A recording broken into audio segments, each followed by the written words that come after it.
مسوروں سے خون آ رہا ہو یا دانتوں میں درد ہو، آج کی اس ویڈیو میں بتائے گئی چند ٹوٹکے آزمائیں جو دانتوں کی تکلیف میں فوری آرام دیں گے۔ ناظرین، دانت ہماری صحت کا ہی نہیں بلکہ ہماری شخصیت کا بھی اہم حصہ ہوتے ہیں، لیکن عام طور پر دیکھا گیا ہے کہ اچھی طرح خیال نہ رکھنے کی وجہ سے لوگ دانتوں میں درد، منہ سے خون آنا اور مسوڑوں میں پست پڑ جانے جیسے مسائل کا شکار رہتے ہیں۔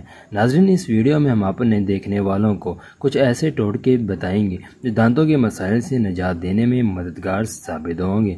تھوڑی سی ہلدی میں نمک، 2 سے 3 قطرے لیموں کا رس، اگر مسوڑوں میں پاس ہو تو یہ نہ ڈالیں، اور اگر 1 چمچ بڑھ کر سرسوں کا تیل ڈال کر مکس کریں اور اسے دانتوں پر لگائیں۔ یہ منہ کی بدبو ختم کرنے کے علاوہ دانتوں سے ٹارٹر کی تہ ہٹاتا ہے، منہ کے انفیکشن کو ختم کرتا ہے اور دانتوں میں جراثیم کی افزائش کو بھی کم کرتا ہے۔ ادرک کو توڑ کر اس کا اندرونی حصہ پسی ہوئی ہلدی میں ڈالیں اور دانتوں پر ملیں، اس سے درد میں فوری آرام ملے گا۔ مہندی کے پتوں میں اینٹی بیکٹیریل، اینٹی وائرل اور اینٹی انفیکشن خواص ہوتے ہیں، جنہیں پانی میں ابال کر اس سے کلیاں کریں۔ اس کے علاوہ پودینے کی پتیوں کا قہوہ بنا کر پینے سے بھی انفیکشن کا خاتمہ ہوتا ہے اور سانسوں سے ناگوار بو بھی نہیں آتی۔